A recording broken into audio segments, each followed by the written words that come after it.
I'm Zitai, and in this video we'll go over on how to integrate GitHub's Dependabot with Bit components.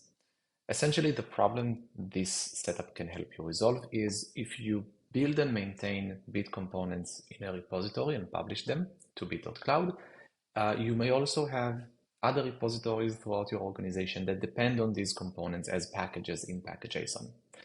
And whenever any of these components gets updated, well, you also want to update your consuming projects. And this is where this integration can really help, because Dependabot can help us automate this flow by generating pull requests into consuming repositories. So in this video, I'll first walk you through on how to set up everything, and then we'll walk you through a demonstration on how this actually works. So let's quickly get started. Now, it all starts from a repository, and this is a demo repository that I'll share a link to in the description of the video. And you can see here in package.json that I depend on a Bit component called my component on version 003 of that particular component. Now, how do I add Dependabot here? So I'll go to my repository settings, and first in code security analysis, I'll need to enable Dependabot updates, version updates specifically, and also I'll need to set up a Dependabot secret variable. So it will have an ability to access my private component hosted on BitCloud. So I'll create a ticket here, and the way to generate that token is I'll go to my organization, and then in my settings, I can go ahead and create a new token, paste the value out of it for the variable, and that's it. Now, the next part will be to configure Dependabot to be aware of where to install these packages or these dependencies.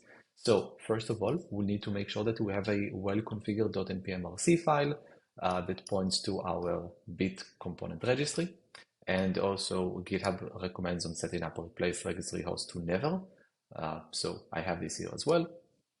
And then we'll need to have a Dependabot YAML configuration file that, as you see here, has essentially two entries.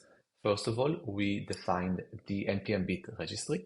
It's of type npm registry with a URL for bit, and then we use the same secret as we used as we set up a variable.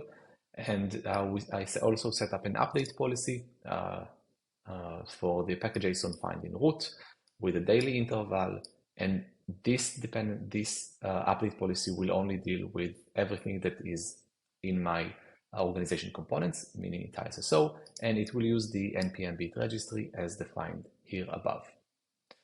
Okay, so this is how you set up everything.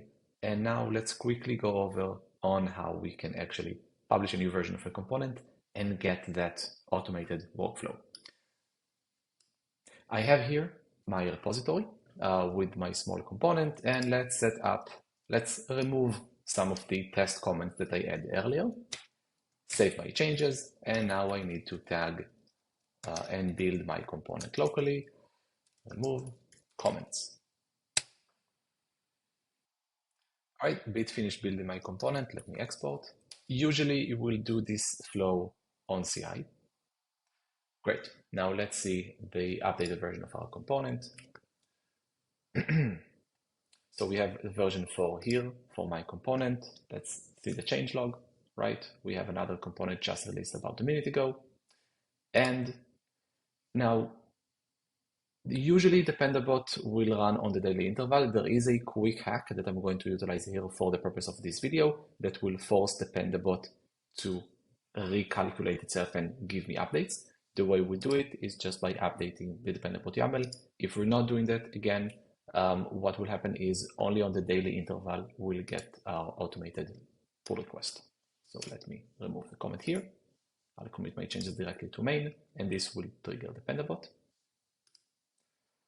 Now you want to go to the pull request UI and wait for a few extra seconds until we see our open pull request. So a few seconds passed, and we see that we have a pull request done by Dependabot to update version 003 to 004 of our dependency. We can see in the file updates that it wants to update our package.json and our log file. So we can just accept the pull request. And that's it. This is how you create an automated flow where you maintain your components in one repository and get automated updates to all of your other repositories. You will find a link for the example code base with all configuration, everything in the description of the video. Have a great day.